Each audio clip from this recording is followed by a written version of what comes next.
మామూలుగానే రివ్యూవర్స్ మీద ప్రొడ్యూసర్లు గాని, డైరెక్టర్లు గాని చాలా వ్యతిరేకత బాగా పెరిగింది. ఎందుకంటే అవును. సినిమా అక్కడ ఇంకా ప్రీమియర్ షో పడుతుంది. ప్రీమియర్ షో పడగానే అర్ధరాత్రి లోపలనే భయంకరమైన ఇవి పెట్టేస్తున్నారు. హ్మ్. ముఖ్యంగా యూట్యూబర్స్ కొంతమందైతే దారుణంగా వాళ్ళు విన్యాసాలు చేస్తూ, వాళ్ళు ఎమోషనలైజ్ చేస్తూ హ్మ్. దారుణంగా దాన్ని నెగటివిటీకి తీసుకెళ్ళిపోతున్నారు. ఇంకొంత ఏమవుతుందంటే ఇప్పుడు సోషల్ మీడియాకి, పబ్లిసిటీకి విపరీతంగా డబ్బులు పెట్టాల్సిన పరిస్థితి ఏర్పడింది. అవును. డబ్బులు అందరికి ఇవ్వలేరు గాబట్టి, రాని వాళ్ళు వీడు నాకు డబ్బులు ఇవ్వట్లేదు అని జెప్పి నెగెటివ్‌గా భయంకరంగా చెప్పేస్తున్నారు. అది గూడా బూతులు మాట్లాడుతూ రకరకాలుగా మామూలుగా సినిమాని అనలైజ్ జేయడం వేరు. అవును. మనమంతా అలాగే జేస్తాము. అవును. కానీ వీళ్ళు అట్లా గాదు. కొంతమంది ఏందంటే విషం చిమ్మినట్టుగా చెప్పడం అనేది జరుగుతుంది. హ్మ్. ఇంకొంతమంది పెయిడ్ నెగెటివ్ రివ్యూస్.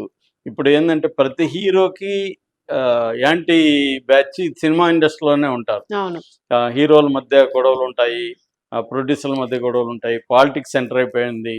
ఇప్పుడు అన్నీ ఆంధ్రాలో అయితే వైసీపీ, తెలుగుదేశం, జనసేన ఈ ముగ్గురు మధ్య ఇండస్ట్రీ గూడా చీలిపోయింది. అవును. సో, దానివల్ల ఇండస్ట్రీలో ఉండే వీళ్ళు గూడా కొంతమంది ప్రతి ఫంక్షన్‌లో గూడా పాలిటిక్స్ మాట్లాడడం ఎవడో ఒకడు హ్మ్. వైసీపీనో, తెలుగుదేశం వాళ్ళనో టార్గెట్ చేయడం. దాంతో వాళ్ళు వీళ్ళని టార్గెట్ చేయడం.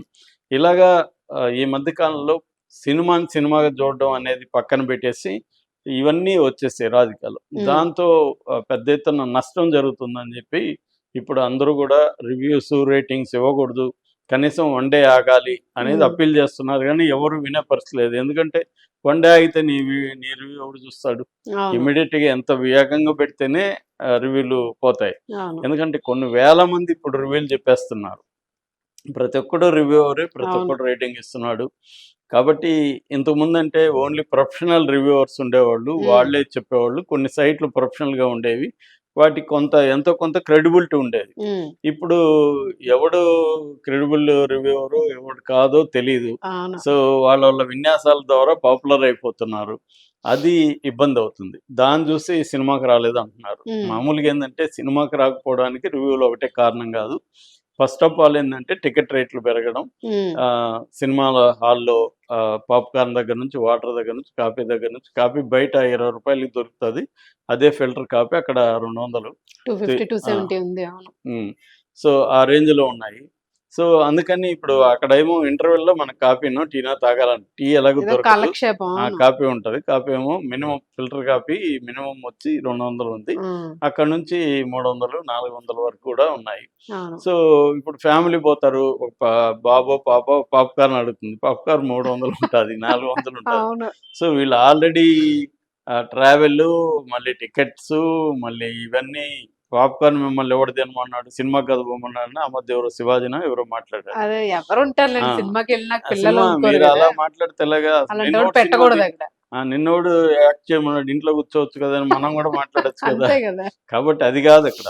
పోయినప్పుడు ఇవన్నీ అవసరం అవును. మనుషులకి. ఈ వీటి మీదంతా కూడా ఇలా పెరిగిపోతుంది కాబట్టి, జనాలకి ఏమవుతుందంటే సినిమా థియేటర్‌కి పోవడం తగ్గిచ్చేశారు. హ్మ్. చాలామంది నేను పర్సనల్‌గా కూడా చూస్తే అంతకుముందు బాగా సినిమాలు చూసేవాళ్ళు కూడా తగ్గిపోయింది. ఎందుకంటే ఆల్టర్‌నేటివ్ ఎంటర్‌టైన్‌మెంట్ వచ్చేసింది. ఉంది. హ్మ్. మంచి స్క్రీన్‌లొచ్చేసాయి. తక్కువ 10,000 పెడితే మంచి టీవీ వస్తుంది ఇంట్లో. సో, ఇవాళ కొంత డబ్బులు జనాల దగ్గర పెరిగాయి. అందులో ఓటీటీలకి అలవాటు పడ్డారు. అవును. సో, ఇంకా డౌన్‌లోడ్‌లకి దొరుకుతున్నాయి.